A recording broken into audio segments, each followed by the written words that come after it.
28 май 2026 година.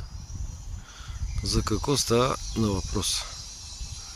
Това е капан, сложен преди 2 часа и обработен с